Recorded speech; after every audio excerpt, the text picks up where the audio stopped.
En els darrers 15 anys, la vida útil d'una peça de roba s'ha reduït de mitjana en un 36%. La principal causa és certa necessitat de renovar contínuament el vestuari per no anar passat de moda. Aquesta tendència i el fet que la població mundial gairebé es dobli en els propers 40 anys fa que també la fabricació de roba creixi i s'amplifiquin així els problemes ambientals que genera. Conscient d'aquesta realitat, l'Institut d'Investigació Tèxtil i Cooperació Industrial, l'Intexter, celebra divendres una jornada sobre indústria tèxtil i sostenibilitat. Aposten per una nova cultura de la moda que replantegi els sistemes de producció, venda i consum. Cal, diuen, potenciar l'ecodisseny, l'economia circular i els principis ètics vinculats al desenvolupament sostenible. Que els dissenyadors, quan dissenyen, pensin o que les seves disseny tingui present les estratègies de gestió de residus. Perquè moltes vegades es dissenya sense pensar això.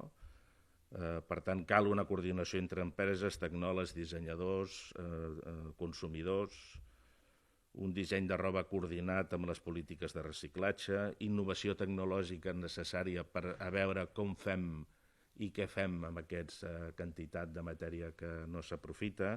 A la primera part de la jornada es tractaran temes generals com els reptes de sostenibilitat del sector, els nous models de negoci o la moda, també la contaminació per microplàstics, un camp d'investigació relativament nou y que podría tener impactos en la salud. Se los ha encontrado en mariscos, se los ha encontrado en pescado, se los ha encontrado en el agua potable, en botellas de agua embotellada.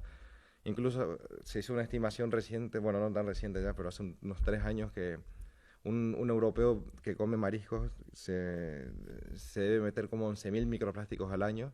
En la segona part, ja més d'investigació aplicada, es parlarà de l'obtenció del cànem per a substrat tèxtil i de la degradació de colorants reactius dels efluents de tintura i acabat. De moment hi ha prop de 120 inscrits, bàsicament tecnòlegs, dissenyadors i representants d'empreses.